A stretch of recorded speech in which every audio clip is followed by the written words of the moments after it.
Hello students, today I am going to discuss you about the most important topic that you need to learn from the Union Legislature. Today I have written only about the Lok Sabha, So which topic you need to learn well from the Lok Sabha, just I am going to discussing you. First of all, look at here, look at glance, it means the brief description of Lok Sabha has been provided here. Number 1, Lok Sabha is constituted in the year 1952 and it is known as the lower house of the Indian Parliament. Number 2, it has the maximum strength of 552 and the present strength of the Lok Sabha is 550. And out of 550, 530 members are representative of the states and 20 members represents from the union territories and 2 nominated members from the Anglo-Indian community. The term of the Lok Sabha is 5 years, all you know, and however, it can be dissolved by the President before the completion of the term and his decision cannot be challenged in a court of law.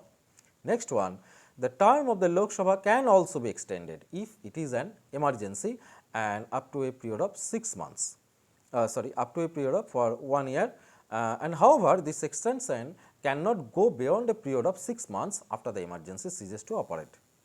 Now, the Lok Sabha is constituted through the process of direct election and it is subject to dissolution by the President. And members of the Lok Sabha are elected by the adult universal franchisee or adult universal suffrage through a first past the post system to represent their respective constituency. Now, we are going to discuss about the composition of the Lok Sabha. The present Lok Sabha is constituted with 550 members. Out of 550, a total number of 130 seats are reserved for both scheduled caste and scheduled tribe. And the quorum of the Lok Sabha is 10% of total membership. Now, what are the qualifications needed to be a member of Lok Sabha? So, qualification to be a member of the parliament came under article 89. They are as follows: he or she must be a citizen of India, he or she must not be less than 30 years of age in case of Rajya Sabha and not less than 25 years of age in case of Lok Sabha. He or she must not be a proclaimed criminal, he or she must not hold any office or profit under the government of India. He or she must subscribe oath before the person authorized by the election commission for the purpose. Now, disqualification. On which ground under following circumstances a member can be disqualified? Number 1, if he or she holds any office of profit under the union or state government. Number 2, if he or she is unsound mind. Number 3, if he or she is undischarged insolvent. Number 4, if he or she voluntarily acquires citizenship of some other country. Now, we are going to discuss about the parliamentary procedures. What are the procedures? Number 1, quorum. What is quorum? The term quorum refers to the minimum number of members of an assembly that must be present at its meeting to make the proceedings of that meeting valid. It is 110th of the total members of the House, 55 for the Lok Sabha, that means 10%, and the 25 for the Lok Sabha, that means 10%.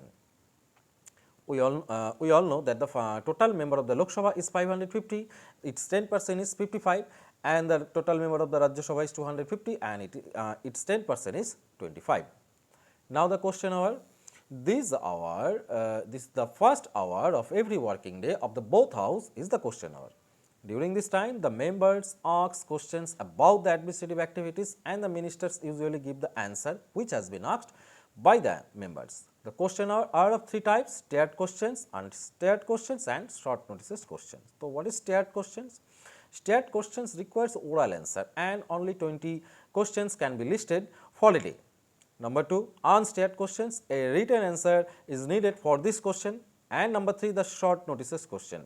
It is given upon urgent public importance and can be asked by members with notice shorter than 10 days prescribed for an ordinary questions. Now, go for the 0 hour. The 0 hour is allotted every day to raise matters without prior notice.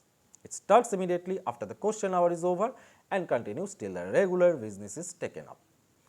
Now, the most important topic about the motions that are vital that may become for the upcoming exam.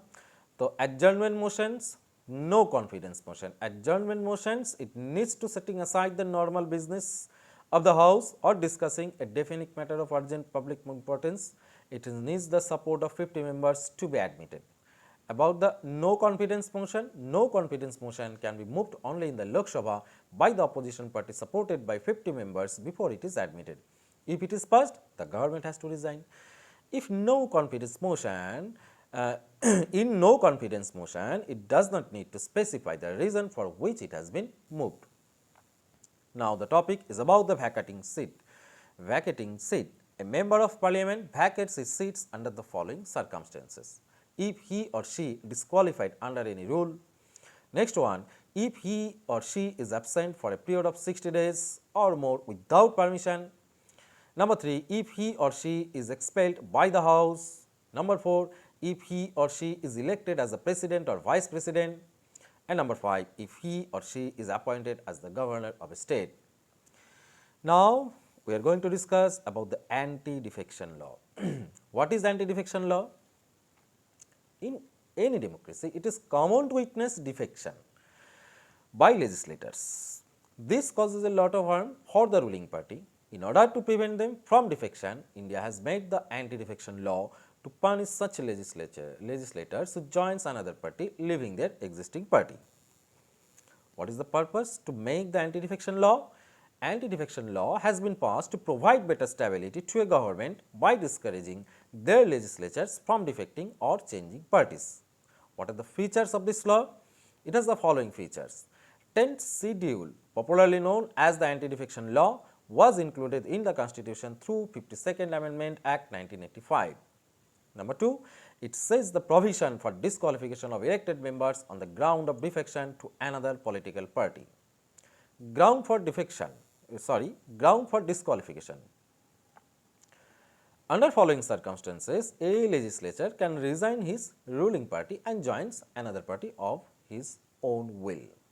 If he or she voluntarily resigns the membership of the party, if he or she joins after completing mandatory time period of 6 months, if he or she is an independent legislator who does not belong to any particular party. Now, the next topic is on the Speaker of the Lok Sabha.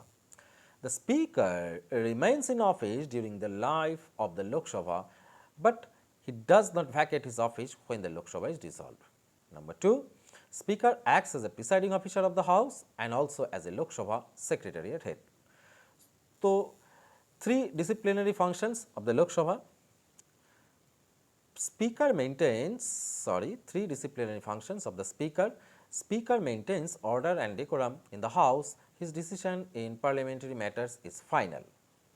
If the Speaker is of the opinion that a word or words used in the Parliament in the debate are indecent or unparliamentary, he may expunge such words from the proceedings of the House. The Speaker decides whether there is a prima facie case regarding breach of privilege or contempt of the House. These are all for the today's lesson. So, I have described the point that you need to learn very well one by one. Just I am saying first of all, composition of the Lok Sabha, next one qualification of the members, next one disqualification article 102, next one the parliamentary procedures, quorum, question hour and the 0 hour. Next one is about the motions. There are two types of motion, adjournment motions and no confidence motion, and the vacating seat, anti-defection law and the Speaker of the Lok Sabha and his three disciplinary function. These are the point. If you learn if you learn it very well, I think you may get definitely questions from this chapter. So, thanks for watching. In my next video, I will discuss the which topics you need to learn from the Rajya Sabha. Thank you.